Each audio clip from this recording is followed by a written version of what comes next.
Acontece? Essa aqui é a aula 3 do nosso curso Como se tornar um trader de sucesso. Tá? Baseado no livro do Alexander Elder, Como se tornar um investidor operador de sucesso. Vamos lá. O que acontece? Essa aula já foi dada, só que eu esqueci de colocar para gravar. Tá? Um erro meu que não vai se repetir. Então eu estou gravando essa aula para que ela fique disponível àqueles que não puderam assistir ela na live e também para que fique disponível dentro do treinamento, tá? Deixa eu fazer a apresentação aqui de slides e a gente já começa. O que acontece? Cara, essa aula foi muito boa, né? Só que dificilmente eu vou conseguir reproduzir a aula como ela foi gravada. Ela teve 2 horas de duração na gravação. Aqui provavelmente vai ter 1 hora. Porque na gravação tem... Na live, né? Desculpa. Tem a interação dos usuários. O que aqui acaba não tendo, né? Mas eu vou tentar replicar o máximo que eu puder.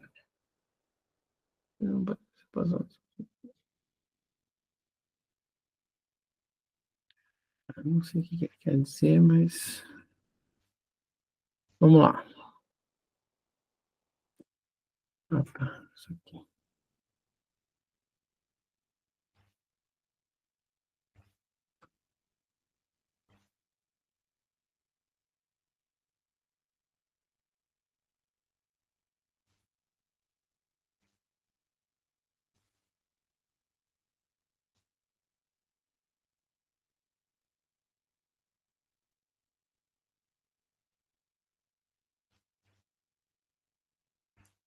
Aqui. Vamos lá. Aula 3. Análise técnica clássica. Já estou com retorno aqui. Deixa eu desligar meu fone. Pronto. Tá.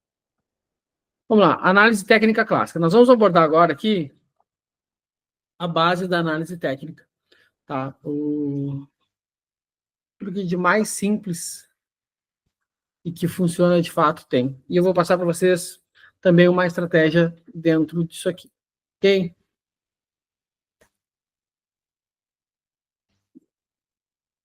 Vamos lá. Isso aqui não está errado. Aqui. Bom, a gente vai... Deixa eu pegar aqui para mim passar para vocês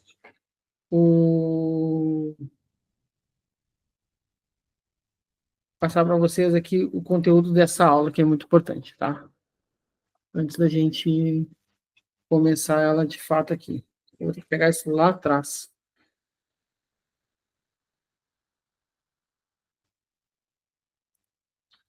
Vou pesquisar aqui.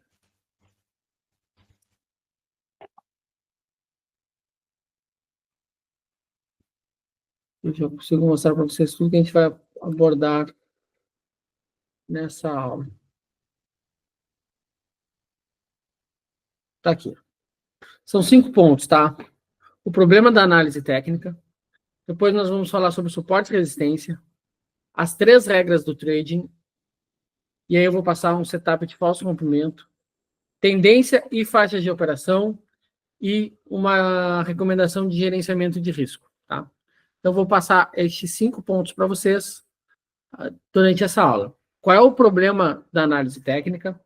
Suportes e resistência, as 3 regras do trading, um setup de falso rompimento, ou seja, uma estratégia de falso rompimento, tendências e faixas de operação, uma recomendação de gerenciamento de risco. Show? Então, vamos lá. O problema da análise técnica, eu já começo ensinando uma coisa que eu estou dizendo que tem um problema, né? O maior problema da análise técnica clássica é que ela induz o raciocínio motivado, ou seja, os traders tendem a encontrar padrões de alta ou baixa influenciados pela sua vontade de comprar ou vender. Qual é o X da questão aqui? O X da questão é quando tu opera análise técnica clássica muito discricionariamente. O que é discricionário? Quando tu não tem aquele setup, aquelas regras de operação muito objetivas, né?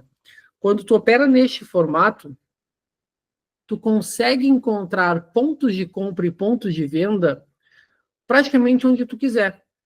Então, tu acaba sendo direcionado aí a fazer coisas de acordo com a tua necessidade atual. Vamos lá. Se tu tá com viés de que o mercado vai dar compra, porque tu viu um influenciador falar alguma coisa, porque o mercado está subindo, ou, enfim, qualquer motivo que te induza que vai dar compra, tu acaba vendo e encontrando, né, padrões que te sugerem compra, mas que, na verdade, quando tu olha racionalmente, de fato não tem. Isso vem muito aqui, ó. Essa pesquisa aqui do Dr. Hermann Horchat, não sei se é assim que se diz, ele desenvolveu um teste para explorar a mente. Ele pegou tinta e derramou em 10 folhas e dobrou as folhas na metade. Só derramou ali tinta. Tá? E aí acabou criando alguns borrões simétricos, porque derramou tinta, né? Quando juntou, saiu a tinta nesse lugar aqui, está no mesmo lugar desse. Então ficou simétrico, ficaram iguais. Então, quase todos que olhavam aquilo ali, aqueles borrões ali, conseguiam identificar alguma coisa, como partes da anatomia, animais, edifícios, mas na verdade eram só borrões. Então, cada um via ou vê o que está na sua mente. E a maioria dos traders usam os gráficos como estes borrões, porque ficam procurando nele, tentando encontrar nele ali algo que, na verdade, ele não está demonstrando. E isso é fruto do medo, da nossa esperança e das nossas fantasias. Né? Vamos lá. Vamos tentar atacar cada um destes 3 itens. Né? Por que a gente fica vendo a operação onde não tem? Por medo, esperança e fantasia. Medo, às vezes, a gente está com medo de operar. Ou está com medo de fechar um dia no loss. Ou... Enfim. Né? Então, se tu está com medo de operar, tu vai olhar um padrão, por mais que o padrão esteja te dando operação, tu não vai querer entrar, porque tu tá com medo. Ou então, tá com medo de fechar o dia no loss. O que acontece? Começa a encontrar operações para fazer quando não tem. E fica criando na tua mente padrões que não existem. E aí acaba operando de maneira errada. Esperança, mesma coisa, né? Fica com a esperança de que vai conseguir buscar. Entrou comprado, aí o preço está só caindo, só caindo, só caindo, só caindo. Aí, ao invés de estopar, tu não estopa. Não, o mercado vai subir, aí o preço está caindo, está caindo, está caindo. Aí tu fica na esperança. Não, já caiu demais. Não, o IFR está esticado, o estocástico está esticado, está sobrevendido no estocástico, vai voltar, vai voltar. Fica na esperança, né? Esse é o trade da esperança. E a fantasia é aquilo, é o comprar sonhos e ilusões, achando que o trading vai te deixar rico da noite para o dia e acaba se iludindo por conta disso. E aí acaba projetando isso dentro do gráfico, fazendo overtrading, operando demais, encontrando padrões que não existem, porque quer operar, porque quer fechar no game, porque tem que bater a meta de R$100 por dia, ou enfim, tá? Tentando encontrar padrões onde não existem. Então, dito os grandes problemas da análise técnica, vamos conhecer agora os suportes e resistência. Porque apesar da análise técnica ter seus problemas, ela é fantástica, ela é muito boa. Eu estou aqui porque eu estou acompanhando minhas operações, tá? Então, um dos princípios básicos da análise técnica são os suportes e resistências. Mas muito mais importante do que entender os suportes e resistências é conhecer e entender as lógicas do mercado. Entender e conhecer a lógica do preço. Por que um suporte é um suporte? Por que uma resistência é uma resistência? A gente precisa entender a lógica. Entendendo a lógica, não importa se tu usa análise técnica, se tu usa o SMC, se tu usa o Wyckoff, se tu usa um novo padrão de preço que vão criar daqui para frente. Não importa, tudo é igual. Tudo é a mesma coisa. Tudo está tentando entender a lógica. Algumas vão usar alguns nomes, outras vão usar outros nomes, mas tudo é a lógica do comportamento. A gente já entendeu na aula anterior que o comportamento do preço, ele retrata a psicologia da massa. Então, a gente precisa compreender, de fato, a lógica do comportamento da massa. E aí, a gente entendendo a lógica do preço, por que ele está subindo, por que ele parou de cair, por que ele parou de subir, entendendo a lógica do motivo pelo qual ele fez isso, as coisas ficam muito mais fáceis. E aí, depois disso, é só nome. Eu, de fato, não sei o nome de nada dessas coisas, mas eu entendo a lógica. Eu consigo ver quando o mercado vai parar de subir ou vai parar de cair, porque eu entendo a lógica. Bom, aqui faz sentido ele parar de cair. Por quê? Porque o preço já bateu aqui uma vez e voltou, bateu outra vez e voltou. Então, eu entendo que ali existe uma memória do mercado do preço. E ele tende a repetir esse comportamento. Eventualmente não vai? Claro que não vai. Né? Senão seria muito fácil operar no mercado, e coisa que não é. Então, vamos lá. Suporte é o nível de preço que a quantidade de compras é suficiente para interromper ou reverter uma tendência de baixa. Vamos lá. Se a gente está em tendência de baixa, o preço está caindo. Beleza? O preço está caindo, está caindo, tá caindo. Por quê? Porque eu tenho mais vendedores do que compradores. Os vendedores estão mais nervosos. Deixa eu abrir aqui. Os vendedores estão mais nervosos. Estão mais nervosos? Eles estão mais ansiosos, né? Eles estão mais ativos. Então, melhor a palavra. Eles estão mais ativos. Eles estão tomando o book ali, tomando as ofertas de compra existentes no book. Tá? E a partir deste momento, quando chega num ponto onde os compradores revertem essa quantidade, ou seja, entram mais compradores, o preço não consegue romper. Porque toda vez que o preço bate aqui, entra os compradores e faz o preço subir. Então o preço tenta de novo, os vendedores tentam empurrar o preço para baixo, os compradores entram e não deixam o preço cair. Forma assim um suporte. Isso a gente vai ver no gráfico, obviamente, daqui a pouco, tá? E a resistência é o inverso. A gente tem o preço subindo, subindo, subindo. Os compradores maior do que os vendedores, o número de compradores maior do que o vendedor. Então, toda vez que acaba as ofertas de venda num determinado preço, os compradores passam a tomar a oferta de preço num preço acima. Quando acaba as ofertas de venda naquele preço acima, os compradores compram a oferta de preço acima. E assim eles vão. Por exemplo, vou na feira, eu sempre uso esse exemplo.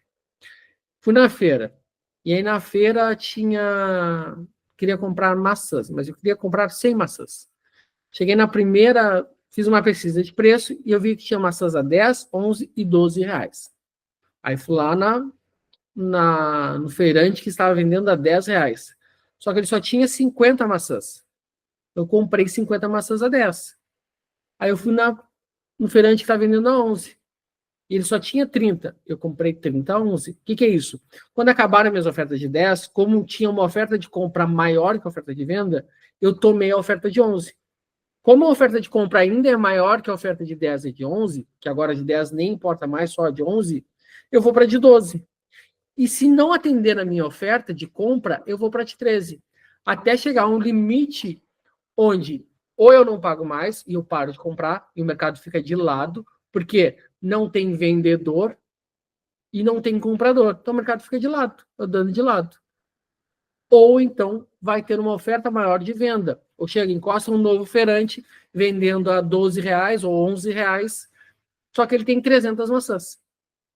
Então o preço acaba voltando para 11 porque existe uma oferta de venda a 11 e não tem mais comprador a 13. Obviamente porque os compradores estão comprando a 11. Né? Então é assim que funciona o book. E a resistência é exatamente isso. O preço está subindo. Beleza, bateu no ponto porque chegou no novo feirante. Então ele chegou para mim e falou: quanto tu quer? Ah, tá me faltando 20 maçãs. Eu tô pagando 13 reais na maçã. Então toma, 13 maçãs 20 maçãs a 13 reais. E aí ele vê, não, mas eu posso vender a 12.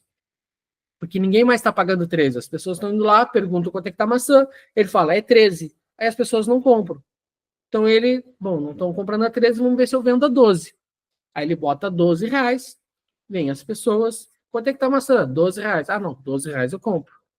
E vai ter maçãs a 12 reais até que ou encoste alguém vendendo mais barato, ou então alguém compre todas aquelas maçãs. Ou seja, acabe com a oferta de maçãs a 12 reais. O mercado é assim, tá? Então, quando bate numa resistência, é porque eu não tenho mais interesse, desculpa, quando bate aqui é porque a minha oferta de venda é superior à minha oferta de compra. E os compradores não conseguem superar essa oferta de venda. Então, não conseguem fazer o preço seguir subindo. E aí o preço tende a cair. Aí o que acontece? Quando bate na resistência e volta, os compradores estão pegando oxigênio, né? Pegando um ar, dando um descanso para tentar de novo. Então, às vezes eles vão, tentam de novo. Se conseguir superar, aí o preço pode seguir subindo. Se eles não conseguem superar, fica mais difícil ainda. Porque o que fica na mente do investidor? Bom, já bati nesse preço uma vez, teve muita demanda de venda. O preço voltou. Eu tentei de novo pela segunda vez, bati ali, voltou. O que acontece? Esse cara já não tem mais tanta força, tanta energia, tanto gás para operar. Não é a questão de estar cansado na frente do computador, não. É o fluxo de dinheiro. Talvez ele já realizou um lucro, ou ele comprou aquilo, ou ele tomou um stop, enfim. Então ele já não tem mais toda essa energia para desprender ali numa oferta de compra tão grande para romper aquilo ali. Então torna cada vez mais resistente. Olha a lógica do mercado. Porque quanto mais toque eu tenho num suporte ou resistência, mais forte ele fica. Porque mais forte ficam os vendedores que estão vendendo ali, e mais fraco ficam os compradores que estão tentando comprar aquilo ali. Então, quanto mais toques eu tenho num suporte ou resistência, mais forte ele fica. E a lógica é essa. Porque quanto mais eu tento e eu falho, mais fraco eu fico. Mais difícil na próxima tentativa vai ser. Suportes e resistências existem porque as pessoas têm memória. Quando o preço supera um suporte, ele vira uma resistência. É a famosa troca de polaridade. E a resistência passa a ser suporte. Chamamos isso de troca de polaridade. O que acontece? Tenho aqui uma resistência. O preço bate, voltou, rompeu. O preço rompeu a resistência. Subiu, subiu, subiu, voltou. Isso aqui que era uma resistência antes, agora quando o preço bate aqui, ele se torna um suporte. Então, quando o preço consegue superar, essa linha não é esquecida, ela passa a ser suporte deste movimento. Você vai ver isso no gráfico. Olhem só. Eu acho que tá bom o tamanho, né? Eu tenho a movimentação do preço aqui e eu tenho 3 linhas de suporte e resistência. Nota a linha central. Veja a linha central aqui, tá? Vê que o preço bate nela, corrige, não conseguiu superar na primeira vez, voltou, rompeu. Beleza. Rompeu, foi lá, fez um topo. Olha quando ele volta aqui, ó, para testar o que era resistência, virou suporte. Aí o preço segue subindo, toca de novo lá naquela resistência superior, corrige, tenta de novo, não consegue superar, volta, bate nessa linha central. Gente, eu não fiquei procurando esse gráfico aqui, tá? Isso aqui foi foi perto da... Podem ver aqui que ele pega setembro, é o gráfico do dia da aula que eu gravei. Só que, claro, tá no gráfico diário, né? Então pega uma amplitude de dias grandes. Volta aqui, toca, sobe de novo, aí rompe aqui, aí fica nesse movimento aqui, faz um M, né? Que tinha um... Isso aqui é um padrão também de candle, mas enfim. Vem testar de novo este suporte inferior. Olha como ele bate de novo no eixo central aqui, ó. E olha como ele bate no... Então, assim, ó, quanto mais toques esse eixo central, que ficou muito forte, né? Ele tem 1, 2, 3, 4 toques. Muito difícil de ser superado. Então, quanto mais toques ele tem, mais forte ele fica. E o suporte, quando rompido, vira uma resistência. E uma resistência, quando rompida, vira um suporte. A força do suporte e resistência. Quanto o preço permanece em uma zona de congestão, mais forte é o comprometimento emocional dos touros e ursos. As forças dessas áreas de congestão dependem de 3 fatores. Comprimento, ou seja, o tempo, a altura, ou seja, a expansão desse movimento, e o volume negociado lá dentro. Tá? Então, pegar aqui, ó, isso aqui é uma zona de congestão. Está entre suporte e resistência. Então, eu tenho uma zona aqui e outra zona aqui em cima. Quanto mais tempo ele fica em cada uma dessas zonas, mais forte é o suporte e resistência dessa zona. Vê que aqui, ó, como ele ficou bastante tempo aqui, ele tem um toque, tem outro toque, vê que ele não consegue romper de primeira. Ah, Francisco, mas às vezes rompe. Gente, claro, não existe uma regra. Não existe uma regra. Mas aqui ele teve mais dificuldade de romper, de ultrapassar essa barreira. Tá? E normalmente... Ah, não era para ter feito isso. E normalmente, o que acontece? Quando ele rompe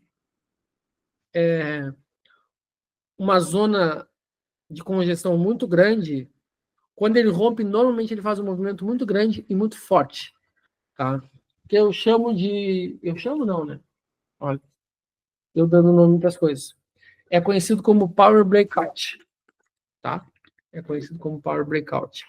É um padrão de candle que eu, particularmente para swing trade, sou apaixonado.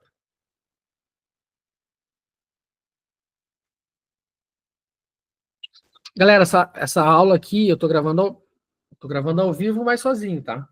Então me desculpem qualquer coisa aqui, porque eu tô no horário do pregão, eu preciso eventualmente interagir alguma coisa aqui com os alunos, com os meus mentorados, tá? Me perdoem por isso. Beleza, vamos lá. Vamos pro gráfico, então,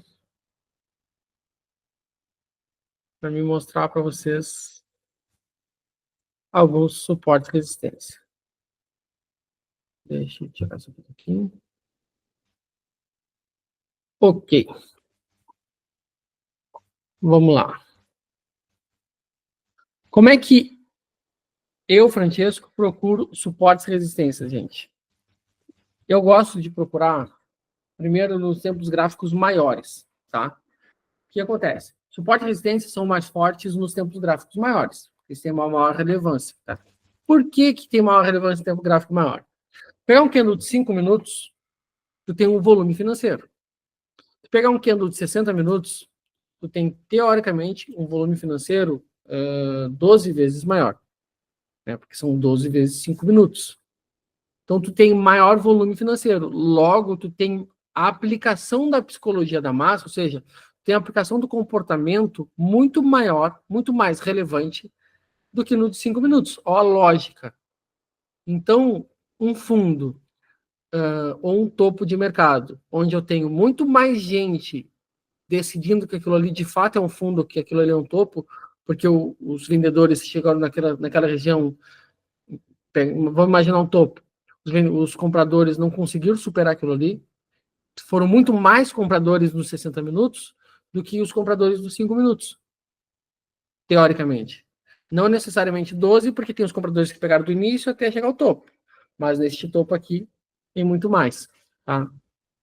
Do que num gráfico de 5 minutos, que vai ter ali 2 minutos tentando formar um topo, provavelmente. Tá?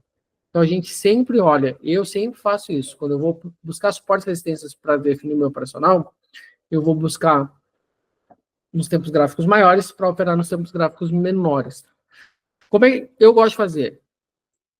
O Alexander Alter fala para usar múltiplos de 5.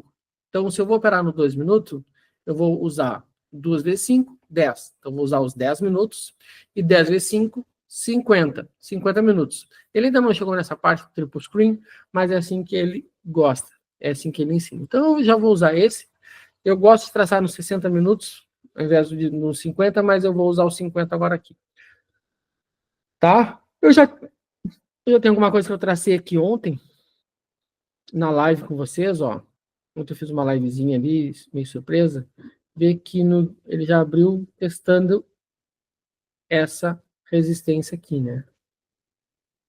A mesma de ontem, né? O mesmo topinho de ontem. Ele fez o mesmo. Ele tem feito bastante isso, né? Repetido o topo do dia anterior. Teve outro dia aqui, ó. Esses 2 dias aqui, ó. Dia 13 e dia 16 de setembro. Praticamente repete o topo. Mas, enfim, vamos traçar aqui, ó. Olha aqui, ó. Vamos fazer um ajuste para cá, ó. É que aqui é a diferença dos 50 para 60 minutos, né? Vou pegar esse fundo aqui, pega esse fundo aqui, que fez um... Já vou apresentar para vocês depois aqui, ó. Já tem um falso rompimento aqui. E aqui também. Faz esse fundo aqui testando, tá? Posso ter esse topo aqui também, ó. Ó, ele testou 1, 2, 3 vezes. E ó como ele fica aqui, ó, brigando, não consegue superar. Bateu de novo, voltou, bateu, voltou. E aqui também pode dizer que teve o toque. Então, posso definir isso aqui, outra zona, e aqui mais uma, né? Topo, fez esse topo aqui. Ah, mas não tem o segundo toque, né? Não tem o. Não, não tem, de fato. Mas já vou deixar ele aqui esperando o próximo toque que tiver. Ok? Bom, eu não vou traçar mais, tá? Para mim, isso aqui já tá de bom tamanho. Eu tenho aqui praticamente um mês. Deixa eu dar um zoom out aqui para pegar um pouquinho mais. Tá bom, tá? Infelizmente, o que acontece? A faixa de preço que a gente está operando, ó, a gente está nessa região aqui de preço. Não contempla essa região, né, onde eu tracei. Então, o que eu vou fazer? Para a gente pegar o dia de hoje, o dia de ontem, talvez, eu vou procurar suportes e resistência nessa região de preço, tá? Então, eu já vou começar pegando aqui, ó, para testar o que foi o fundo de ontem. Topo e fundo dos dias são pontos de suporte e resistências importantes, tá? Então, eu já vou pegar o fundo de ontem e vou verificar agora lá para trás, eu não olhei, tá? Vou verificar lá para trás agora se tem algum toque relevante nessa região. Olha só. Gente, e não importa se eu tivesse olhado ou não, né? Porque, cara, é o fundo do dia. Tá aqui, ó. É onde o preço bateu e parou. Vamos ver se tem mais.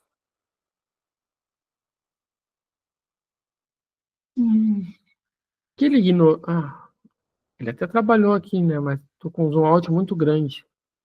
Ele faz uns rompimentos, mas é uma região interessante, né? 132.500. É interessante. Aqui. Só que o que acontece? Lembra que eu falei que suporte e resistências existem porque o mercado tem memória? O mercado tem memória, mas a memória do mercado não é tão grande assim. Então não dá para a gente pegar suportes e resistências muito, muito grandes do passado, por exemplo. Tá? Um passado muito grande. Pode pegar 2 meses, no máximo 3. Então aqui já está muito para trás. Tá? Então não vou procurar mais nada aqui para essa região de junho. De junho para trás. Só de julho para frente. Aqui, julho. Vamos ver aqui. Tem essa região aqui, ó.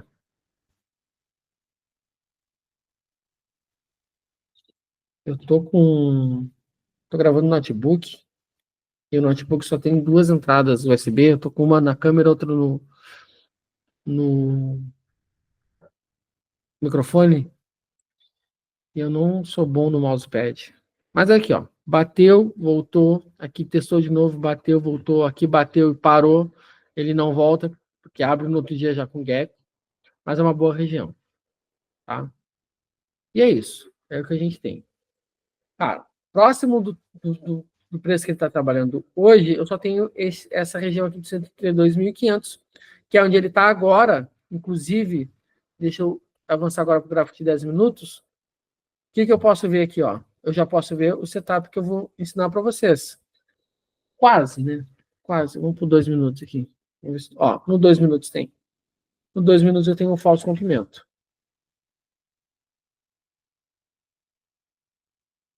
No gráfico de 2 minutos, ó, ele fecha abaixo.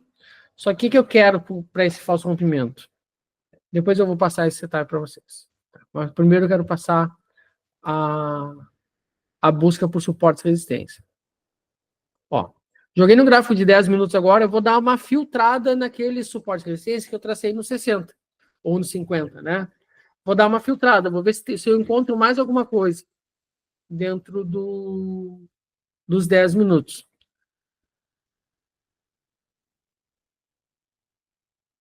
Também não vou ir muito para trás, puxo um pouquinho aqui.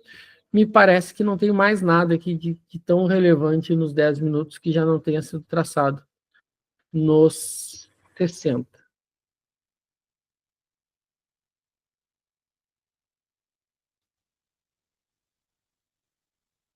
Eu coloquei para gravar. Só deixa eu. Não, não é aqui. Deixa eu ver se eu botei para gravar aqui. Acho que tá gravando. Tá gravando.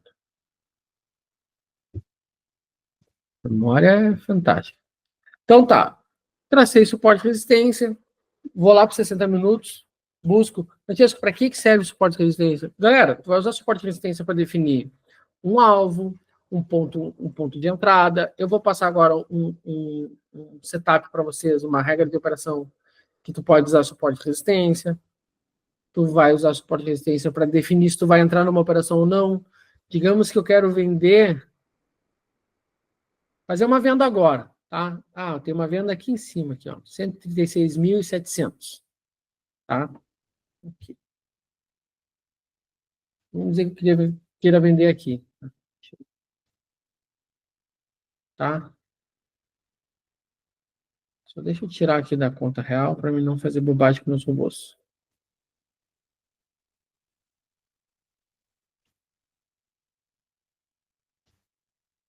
Ok, tá? Então, digamos que eu quero vender aqui. Então, 133.670 aqui.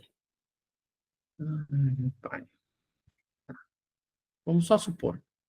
Senão vai dar problema aqui no meu profit. Vamos botar aqui. Senão vai dar... se atrapalhar com os robôs ali. Tá? Nessa linha amarela aqui. Será que seria uma boa venda nessa região de preço? Visto que logo abaixo ali já tem um suporte. Então, eu vou vender aqui, nessa região, e logo aqui vai ter um suporte, que pode travar o preço. Então, é um contra. Não estou dizendo que eu não vá vender. Não estou dizendo que tu não possa vender. Mas é um ponto contra nessa operação. É um dificultador dessa operação. Então, quem sabe, vale mais a pena esperar, procurar outra entrada melhor. Então, tudo vai depender da maneira que tu opera. Vamos lá. Subjetivamente, quando eu opero aqui, estou olhando meu gráfico aqui, encontro um padrão, encontro alguma coisa ali, encontro não, aparece para mim, porque eu já não opero mais, eu não fico procurando trade na tela, né? Eu tenho meus robôs que operam e eles estão operando. Eventualmente, eu estou aqui na frente do computador e aí, para mim, estrala assim nos meus olhos assim um padrão, né? Gráfico que eu goste muito para operar. Aí eu vou analisar. Aí, se ele está muito perto de um suporte ou resistência, eu vou analisar aquela operação melhor. Ou vou entrar mais leve. Então, existem diversos mecanismos aí no operacional subjetivo que a gente pode utilizar para definir se a gente vai entrar ou não numa operação. Aqui, nessa venda já muito próximo de um suporte, quem sabe eu entro mais leve, né, para ver como é que ele vai reagir ali, depois vou fazendo as minhas entradas. Cara, são coisas que a gente vai definindo e pegando com a experiência. Mas são coisas importantes de se saber. Ok? Bom, vamos voltar lá para o slide. Depois eu vou passar a estratégia para vocês. Acho que agora. Não. As 3 regras do trading, tá? Por Alexander Elder, tá? São as 3 regras do trading que estão no livro, ok? Sempre que a tendência se aproximar de um suporte ou resistência, estreite seu stop de proteção. Ou seja, tu tá comprado, a resistência está aqui, o preço está subindo, subindo, subindo, subindo. Chegou perto aqui dessa região, isso tu pode definir. Suporte e resistência não é uma linha, é uma região, tá? Sempre define, sempre usa a região. Tu pode definir. A minha linha está aqui, 30 pontos para cima, 30 pontos para baixo no índice. 50 para cima, 50 para baixo. Cara, é uma definição que tu pode fazer. 15 para cima, 15 para baixo, né? Com suporte de uma resistência mais ajustada. Só que não. Aqui eu quero falar um ponto importante. Quanto maior for essa região, mais operações, né, teoricamente, vai te dar. Porque tu tem uma região de toque ali para definir um gatilho maior. Não faça isso para ter mais operações. Cara, a gente não é pago para operar. A gente é pago para seguir regras. Então, defina algo que seja condizente com o operacional. Eu não tenho assim um valor específico, até porque não é o meu operacional, né? Não é o que eu opero literalmente.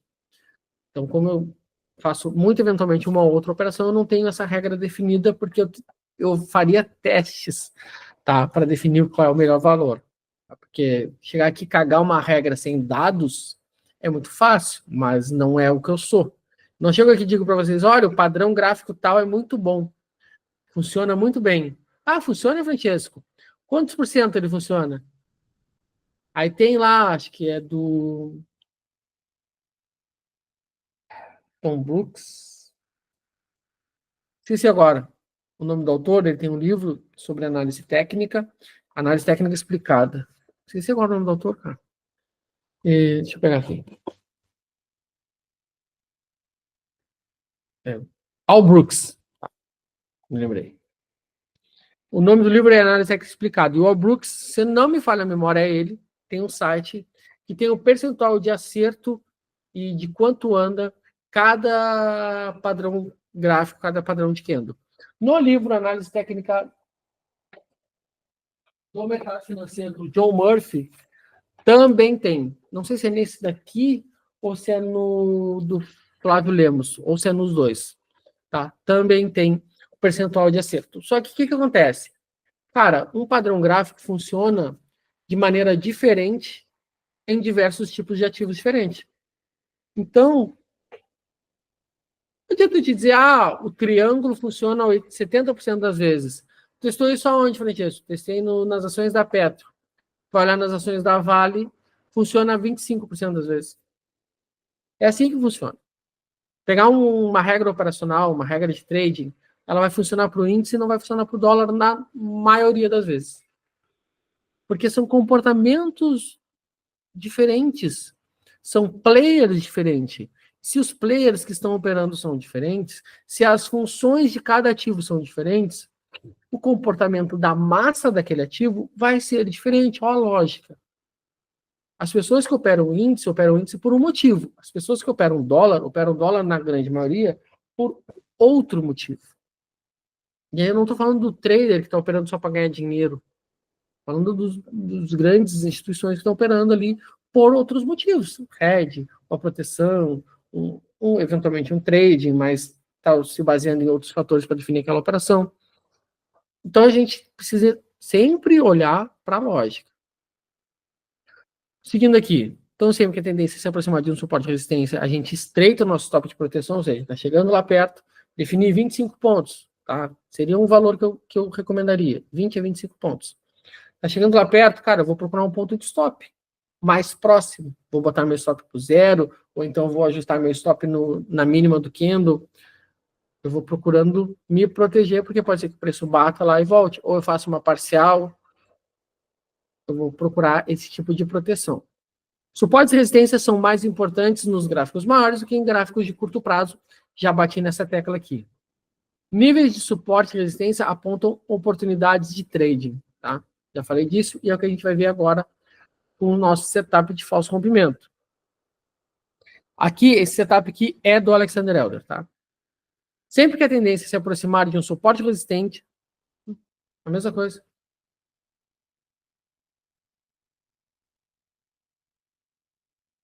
É o mesmo texto. Não importa. Vamos lá. Atenção ao volume. Muito volume, nós temos um rompimento verdadeiro. Pouco volume, falso rompimento. Qual é a lógica? Se eu tenho uma resistência e eu tenho um rompimento com muito volume, quer dizer que os compradores estão muito fortes. Os vendedores não tiveram força, eram muito mais compradores. Então, os vendedores não tiveram força para segurar o preço. Então, o que eu posso fazer? Comprar, porque eu estou vendo. Eu vou entrar no time que está ganhando. Aqui, literalmente, a gente não tem time do coração. Eu não sou, vai comprar, contra, vai venda, venda. Não, não tem time do coração. A gente compra quando o mercado está subindo. A gente vende quando o mercado está caindo. A gente compra força e vende fraqueza. Ah, Francesco, mas o fulaninho lá do Instagram postou esse dia, ele vendeu o topo do dia. Cara, beleza. O fulaninho lá do Instagram, ele posta só quando ele quer. Só quando ele acerta o topo do dia, ele posta. Os 37 stop que ele tomou até acertar o topo do dia, ele não posta. Existem estratégias contra a tendência, existem estratégias de reversão. Ok, tudo certo. Mas são mais difíceis. Tá? E aqui a gente está tratando do que o Alexander Elder, 50 mil anos, cara, um dos traders mais respeitados que a gente tem, Fala. E ele diz, compra força e venda fraqueza. Existe operação contra a tendência? Existe. Existe operação de reversão, que é diferente contra a tendência? Existe. São lucrativas? São. Mas se tu pegar magos do mercado financeiro, se tu pegar os maiores traders que nós temos aqui no país, todos vão te recomendar a operar a favor da tendência. Todos. Todos, todos. Porque é mais simples, é mais fácil. É mais lucrativo. É muito bonito quando a gente pega um trade de reversão e vende o topo do dia. E aí o preço cai, tu pega 1.500 pontos. Cara, é muito lindo. Só que tu vai errar 70% das vezes. 60% se tu for muito bom.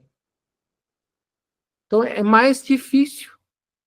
Eu prefiro operar a favor da tendência, que tu vai errar também 50%, 60% das vezes.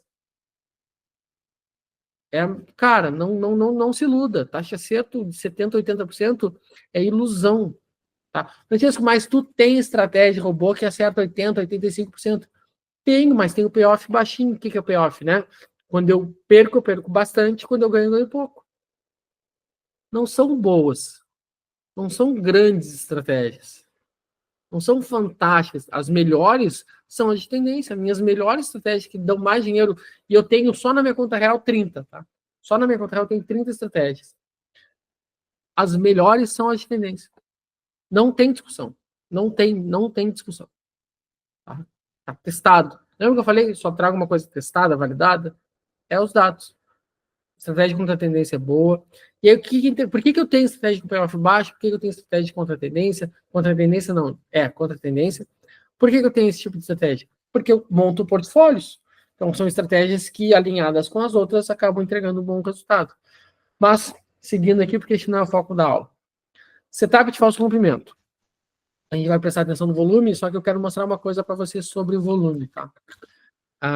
Alexander Elder fala muito no livro aqui, ele olha muito, acaba olhando muito para gráfico diário, semanal, tá? O volume vai ter mais relevância no gráfico diário do que no gráfico intradiário. Por quê?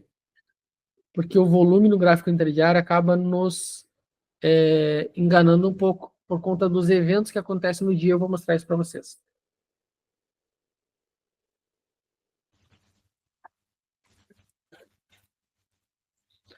Tá, aqui. Vamos para o gráfico.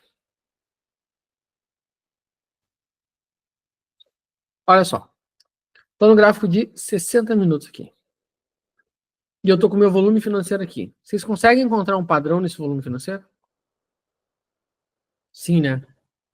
Toda vez aqui, ó, existe um pico, ele tem os 3 primeiros maiores, sendo o segundo sempre maior. Então, toda vez que começa um dia, ele tem... Aqui, ó. Começou o dia aqui, tá? 9 horas da manhã. Aqui, ó. Deixa eu dar mais um aqui. Ó. Começou o dia aqui, ó. Tá? Esse é o primeiro candle do dia. Ué, não tá marcando. Então, esse aqui, tá vendo o mouse aí? É o primeiro candle do dia. Ele tem um bom volume. O segundo é o que tem maior volume. Por quê? Porque é o que pega a abertura do Bovespa, mercado à vista, e é o que pega a abertura da NYSE. Então entra muito fluxo de dinheiro nesse horário. E acaba entregando um maior volume financeiro. Depois o terceiro aqui, ó, que abre às 11, também tem um bom fluxo financeiro. Normalmente ele tem esse bom fluxo financeiro, porque normalmente 11 horas é horário de notícia. 11, 11 e meia. Tá? Então, normalmente o horário de notícia é às 9, 9 e meia, e às 11 horas são os horários que mais tem divulgação de dados e notícias. Tá? E aí depois tu vê que o volume vai caindo. Aqui é a mesma coisa. Desculpa, gente. Todos os dias são iguais. Ó. Ele tem esse pico, às 10, às 11 tem outro aqui, e depois o volume cai. E o volume cai. Aí, eventualmente tem aqui, ó. Isso aqui foi quarta-feira, super quarta. Tá? Que aí ele entrou entrada de volume. Então, o que acontece? A gente tem mais volume, mas esse volume de fato está confirmando alguma coisa? Ele está me dizendo que existe mais interesse naquele movimento? Não. É só o horário do ajuste de alguma posição. É só o horário do ajuste da abertura do mercado, da abertura da análise, ou de alguma informação.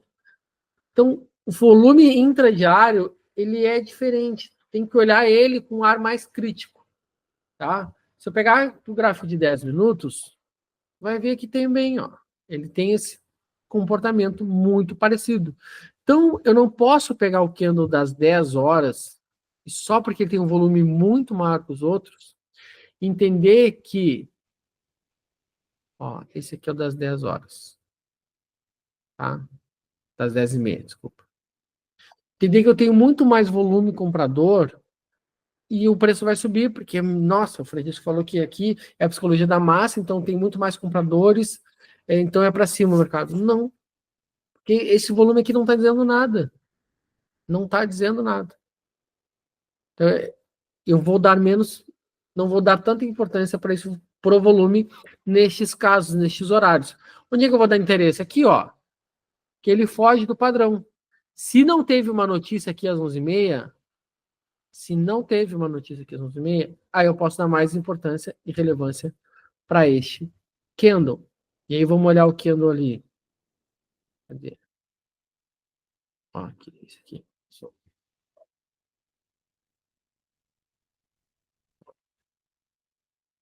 Não, não é esse aqui, é esse aqui. Ó. Aí eu vou dar mais relevância para este candle. Vamos supor aqui, isso aqui foi dia 23, foi segunda-feira. Vamos supor que não houve divulgação de notícia aqui nem de dados, tá? Só houve volume. O que eu tenho nesse candle aqui? Eu tenho a abertura dele aqui, ele vem lá embaixo, rejeita, volta e fecha quase no topo.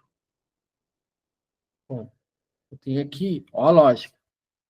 Ele tentou furar aqui, testou a mínima do dia, ó. Testou a mínima do dia. Lembra que eu falei? Mínimas e máximas do dia são pontos de suporte e resistência naturais. Tentou furar, não conseguiu. Voltou e fechou muito próximo da máxima. Bom, tá me dando sinal de força, indicação de força. Eu tenho um volume comprador muito grande. E eu tenho um fechamento muito próximo da massa. Um fechamento muito próximo da massa. O que isso quer dizer? Quer dizer que o fluxo de compradores está forte. Está muito forte. Porque ele está fechando próximo da máxima, quer dizer que tende a continuar querendo subir. Não me mostrou sinal de que os vendedores estão empurrando o preço para baixo. Então, aqui poderia ser um ponto de compra, mas não é isso o que eu quero ensinar para vocês. Eu quero ensinar para vocês falso rompimento, que é o setupzinho que o Alexander Elder passou. Como é que funciona o falso rompimento aqui na nossa... Aí eu trouxe mais uma... Eu peguei a estratégia dele e dei uma objetivada. Objetivada? Ah, eu tornei um pouquinho mais objetivo. Então, o que eu quero? Vou traçar meu suporte e resistência, tá? Para ter um gatilho de entrada, o que eu preciso? Eu preciso um gatilho de compra. Eu preciso que o preço feche abaixo do meu suporte. Então, eu preciso de um fechamento abaixo do meu suporte. Tem que estar trabalhando acima, obviamente, né? Se é suporte, dando em cima, bate aqui no suporte. Então, eu preciso que feche abaixo e no candle imediatamente posterior, feche acima.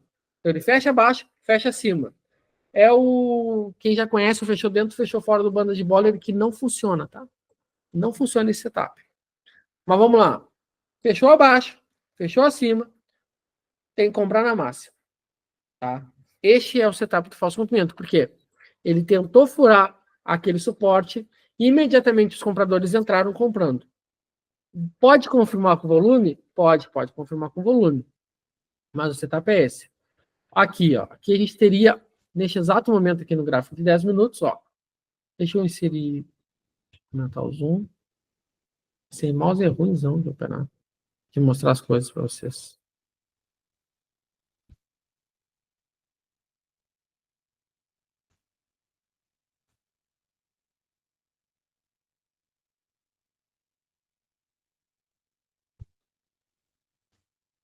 Então, ó.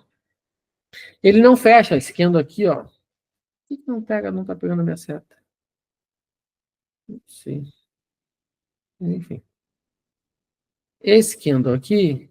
Opa, desculpa. Não chegou a fechar abaixo da minha linha, correto? Vou até tirar o volume aqui, porque eu não vou usar o volume, tá? Não vou usar o volume. Então, de fato, eu não teria. Do jeito objetivo que eu descrevi para vocês, não teríamos uma operação aqui. Vamos lá, vamos procurar mais trades aqui.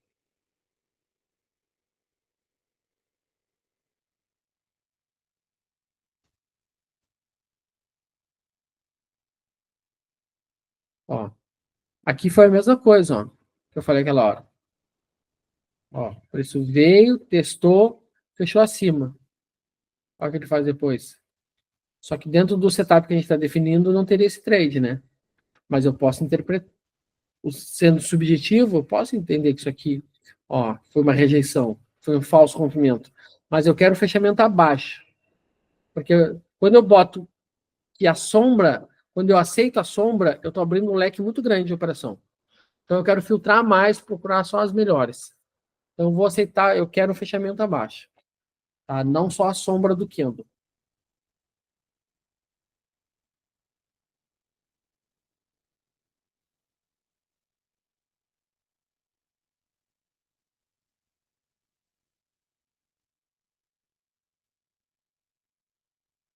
Ó, fechou abaixo aqui, mas ele não tem o fechamento logo acima, então não faço nada.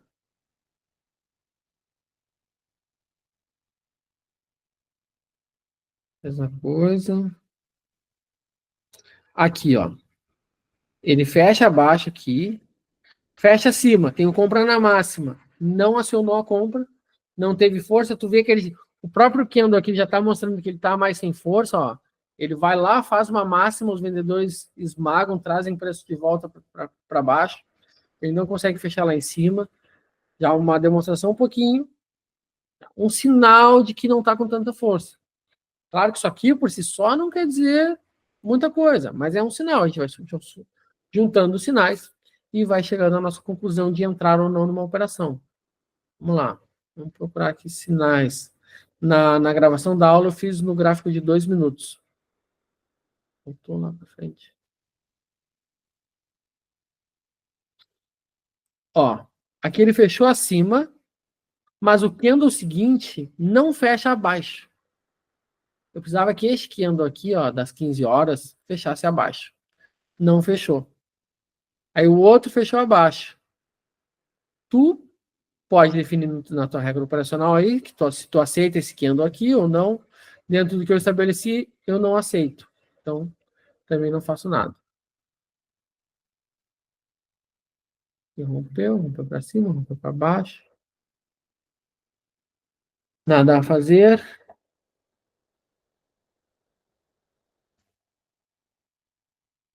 Nada a fazer.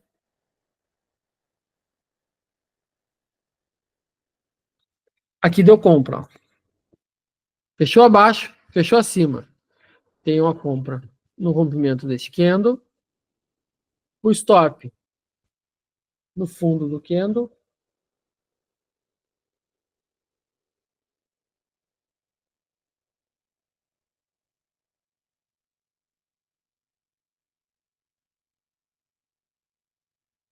E aí o alvo, tu pode usar 1 para 1, 2 para 1.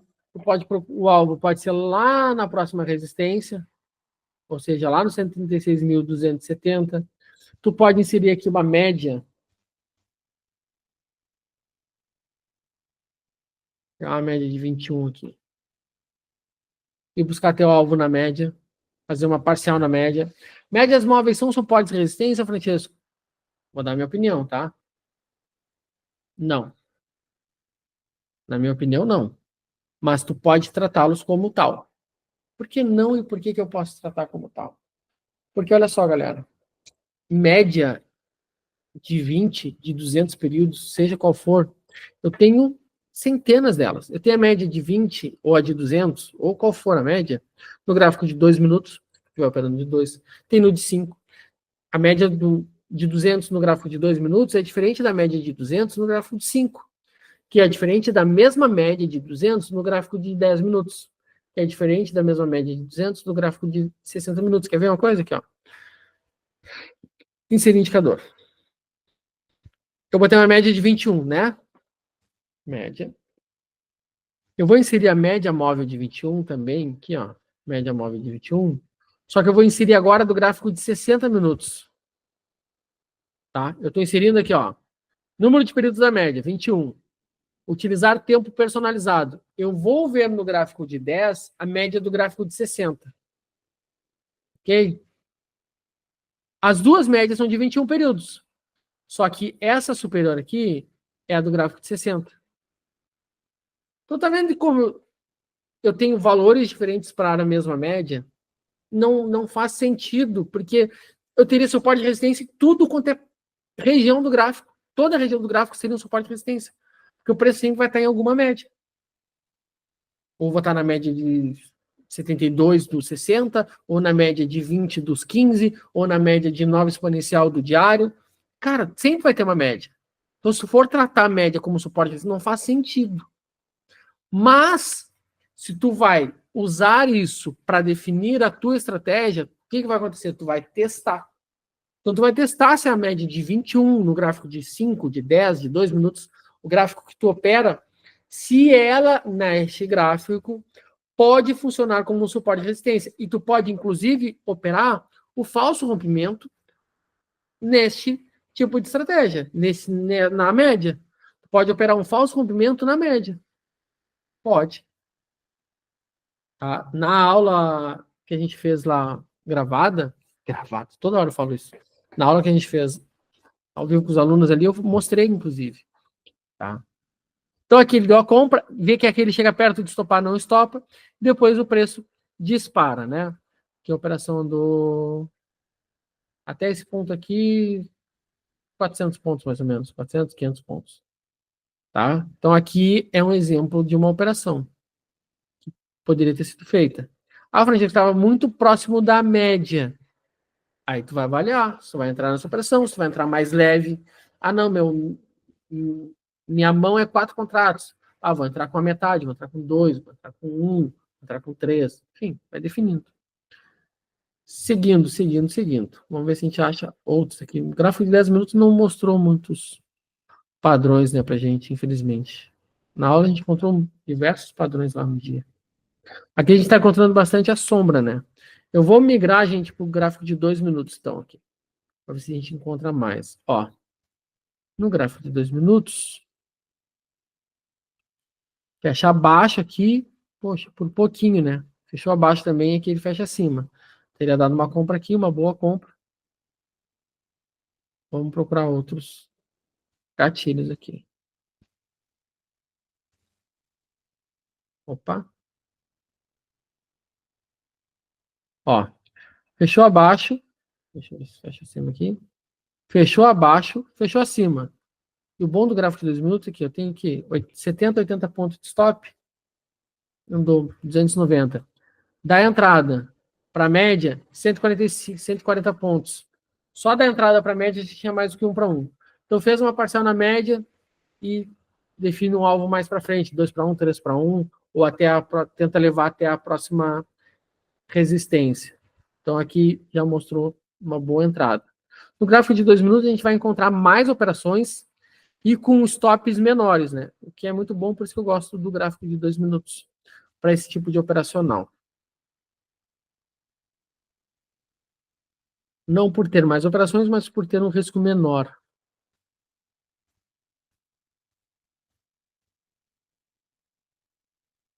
Aqui, tá trabalhando na região, vamos ver se a gente pega o primeiro toque, ó. O preço veio, testou o suporte, fechou abaixo, não tem força para fechar acima, o preço fica de lado. Aqui ele bate, não tem fechamento abaixo e volta. Francesco, posso deixar a ordem pendurada no suporte e resistência?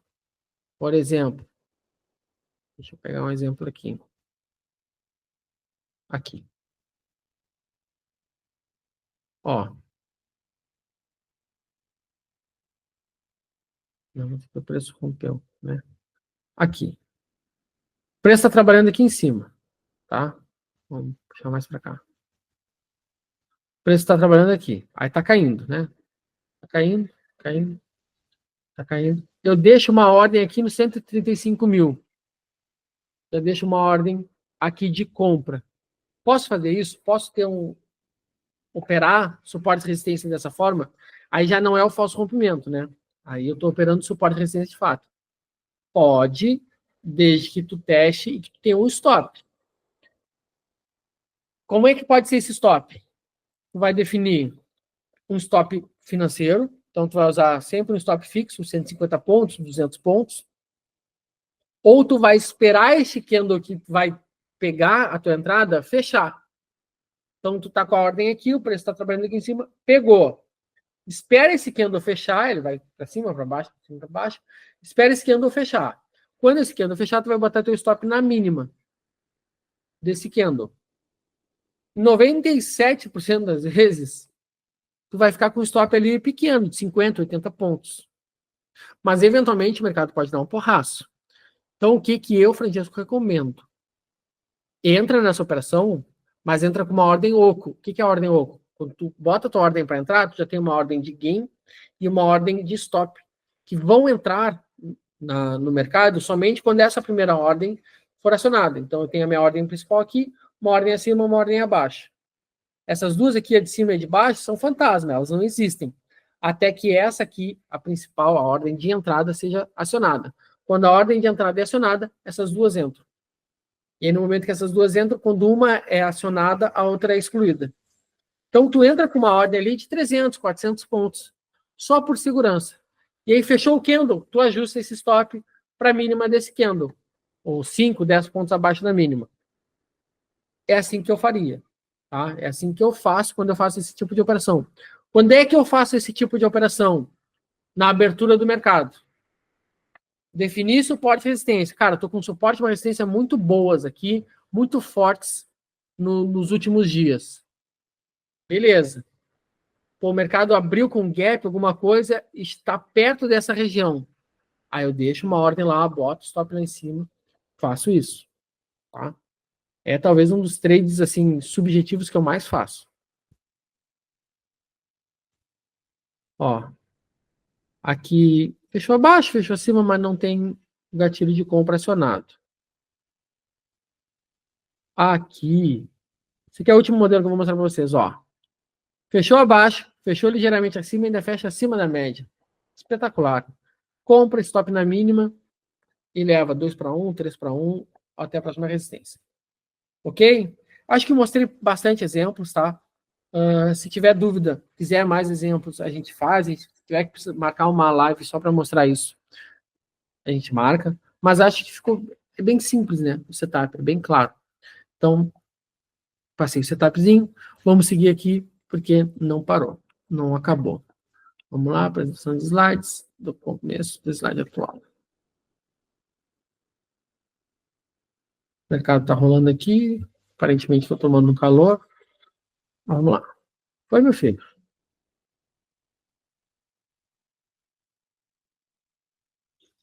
Tendências e faixas de operação.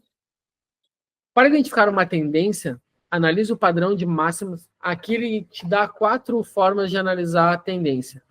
Eu acho que na aula anterior a gente já falou sobre tendência, né? Sobre analisar tendências. Para identificar uma tendência, analise o padrão de máximas e mínimas. Vou procurar fundo, vou procurar topo. Fundo, topo. Se meu fundo é maior que meu fundo anterior e meu topo é maior que o topo anterior, tendência de alta. Fundo menor que o fundo anterior e topo menor que o topo anterior, tendência de baixa. Vamos para o gráfico.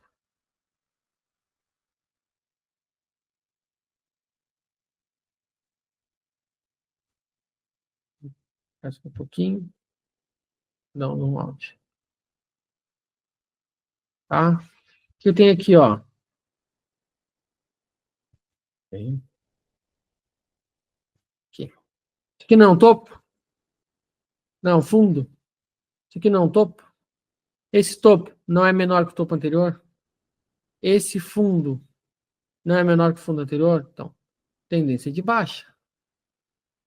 Estou sem a caneta aqui nesse computador. Ruim de dar aula pelo notebook. Ó. Topo ao fundo. Fez topo. Bem, ah, topo. Fez fundo.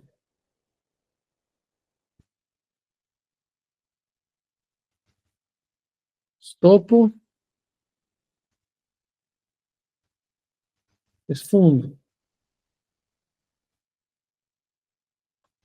Esse topo igual ao topo anterior, né? Muito próximo. E fez fundo. Então, eu tenho topos descendentes, fundos descendentes, tendência de baixa. É isso. Simples assim.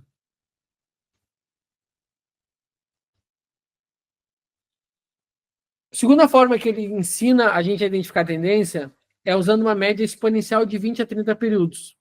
E ver o ângulo dessa média, se está para cima ou se está curvado para baixo. Eu não gosto de usar média para definir direção de mercado, porque a média é muito atrasada. Então vamos lá. Eu tenho um movimento explosivo do mercado subindo e a média converge para cima. Ok? Aí eu tenho, vamos usar uma média de 20 aqui. Então, nos 5 primeiros períodos, movimento forte para cima, e aí depois o movimento segue para cima, e ele fica de lado. Os últimos 5 dos 20 períodos é um movimento de lado. Eu tenho a média muito acentuada para cima, só que o mercado já está andando de lado. E aí, digamos que eu tenho 2 candles muito fortes para baixo. Cara, essa média vai demorar para ela virar. Ou que não sejam os candles muito fortes para baixo, ou que, ao invés do movimento lateral, ele já comece a fazer topos e fundos descendentes. Essa média ainda vai estar apontada para cima. Então, eu não gosto de usar média porque ela é muito atrasada. Tá? Eu uso média muito, gosto das médias, mas não gosto de usar ela para definir tendência. Ok? Vamos lá. Quando um oscilador atinge novo pico, aponta uma tendência poderosa. O que é um oscilador? O oscilador é um IFR, um estocástico, um MACD. Vamos pegar aqui, ó. IFR. Só deixa eu ver aqui que deu um BO na minha conta. Não deu BO, tá tudo certo. Ele é super saiyajin. Tá certo. Vamos lá. O que é um estocástico? Um IFR é um estocástico. Então, quando ele faz novo topo, quando o IFR faz um novo topo, está mostrando que existe força. Então, que está com uma força compradora grande. Quando ele faz novos fundos, mostra força vendedora. E aí indica a tendência. Existem operações, e eu vou mostrar isso mais para frente para vocês, de... Acabou de vir a palavra na minha mente e fugiu. Divergência de oscilador. Tá? Divergência no estocástico, divergência no FR, divergência no MACD. O que é essa divergência? Quando eu tenho no gráfico de preço um novo topo, mas o IFR não faz o novo topo. Então tem uma divergência. Isso mostra sinal de fraqueza. E aí pode me dar um sinal de venda. Quando eu tenho divergência de alta, é quando eu tenho um novo fundo no preço, mas o oscilador não faz um novo fundo. Aí eu tenho uma divergência.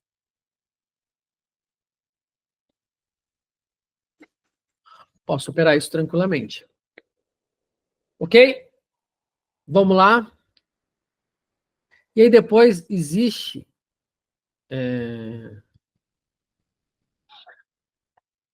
indicadores de mercado como o sistema direcional ajuda a identificar a tendência.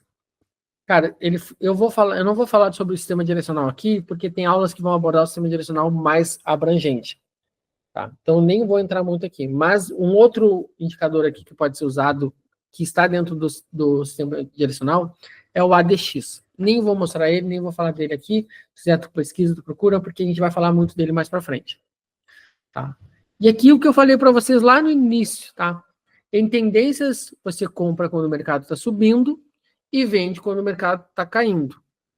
Então, identificou uma tendência, o que tu vai fazer? O mercado vai esperar um pivô e vai entrar no pivô, enfim, vai procurar pontos de compra. O mercado tem tendência alta, vou procurar por gatilhos de compra. N gatilhos existem. Não, o mercado tem tendência de baixa, vou procurar por venda, somente venda. Quando é que eu vou fazer essa operação contrária? Quando o mercado estiver em uma faixa de operação. Quando tu encontrar que o mercado está numa lateralidade, essa lateralidade ela pode ter 1.500 pontos, 2.000 pontos de expansão.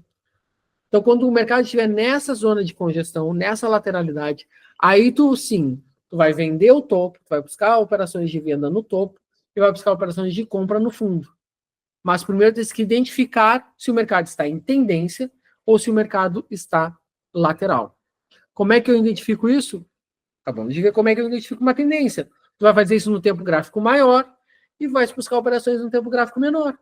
Simples assim. É simples. Fui no tempo gráfico maior, tracei suportes, tracei resistências, vi se está em tendência, se não está em tendência. Se está em tendência, o que eu vou buscar? Vou buscar operações a favor da tendência. Não tem tendência. O que eu vou fazer? Vou buscar operações, vender o topo e comprar o fundo. É isso que a gente vai fazer. É isso. É simples, não tem muita complicação. Ok? Gerenciamento de risco. Tá? Aqui não é uma aula sobre gerenciamento de risco. Aqui é só uma dica que ele dá para a gente encerrar a nossa aula aqui. Tá? O tamanho do seu stop não deve ultrapassar 2% do teu capital. E aqui a gente encerra a questão de quanto eu preciso para operar. Tu pode operar com mão fixa ou tu pode operar com mão variável. O que é mão fixa e o que é mão variável? Vou entrar numa operação. Essa operação tem 100 pontos de stop. 100 pontos de stop correspondem a R$20. Digamos que 2% do teu capital sejam R$100. Então, se eu vou operar e o meu limite de stop é de R$100, então eu posso entrar com 5 contratos. Porque cada contrato vai me dar um stop de 20. Se eu entrar com 5, meu stop vai ser 100, que é o quanto eu posso perder por operação. Captou? Não, vou entrar com mão fixa. Então, minha mão fixa vai ser sempre 2 contratos. Ok? Então, o teu stop não pode ter mais de 500 pontos. Desculpa, 250 pontos. Está com 2 contratos, teu stop máximo é de R$100. 250 contratos, 250 pontos correspondem a R$100. Desculpa, eu já estou com fome. 250 pontos correspondem a R$100. Não. 250 pontos correspondem a R$50. R$50 com 2 contratos vão ser R$100, que é o teu limite. Então, se tu opera com mão fixa, tu vai ter que ver o tamanho do teu stop se está dentro do teu tamanho da tua mão, do teu stop permitido. Entendeu? Deixa eu falar de novo isso aqui mais claro, porque eu me atrapalhei aqui e posso atrapalhar vocês. Existem 2 formas de tu operar definindo o tamanho de lote. Ou tu vai definir o tamanho do teu lote, quantos contratos tu vai operar, pelo tamanho do stop. Ou seja, se eu posso tomar um stop de R$100 e o stop da operação é 250 pontos, então eu posso entrar com 2 contratos. Ah, não, o stop da operação é 100 pontos. Eu posso operar com 5 contratos. Captou? Não, Francisco, eu vou entrar com mão fixa. Minha mão fixa é 2 contratos. Ok. Neste formato de operação eu não recomendo, mas tu pode fazer. Se tua mão fixa vai ser sempre 2 contratos, tu não pode tomar, e teu stop máximo é R$100, a operação não pode ter um stop maior que 250 pontos. Porque se tu tomar um stop maior que 250 pontos com 2 contratos, tu vai perder mais de R$100. Então tu tem um limite, até 250 pontos. Então qualquer operação que o stop é até 250 pontos, tu pode entrar. Ficou claro? Vamos lá. Time frames conflitantes. Faça uma busca em time frames maiores que o seu, né? O time frame é o tempo gráfico. E veja quais são as tendências que dominam o mercado. Acabei de falar isso lá atrás. Setup cauda de canguru, nem vou mostrar para vocês, porque não deu um bom resultado. A gente acabou migrando ele até para outra questão, que depois eu vou trazer uma outra aula com as regras de coloração que eu vou criar dessa aula aqui, e aí eu gravo, vai ser gravada, essa não vai ser live, e entrego para vocês. Bom, espero que vocês tenham gostado dessa aula, espero que vocês tenham curtido. Infelizmente, a aula que a gente gravou não ficou salva, né? Não ficou gravada. A aula que a gente gravou não ficou gravada, é uma beleza. A aula que a gente fez ao vivo com os alunos ali, com o pessoal do grupo, não ficou salva. Foi uma aula espetacular. Quanto maior a participação de vocês, melhores ficam as aulas, tá? Um grande abraço, te vejo na próxima aula. Valeu!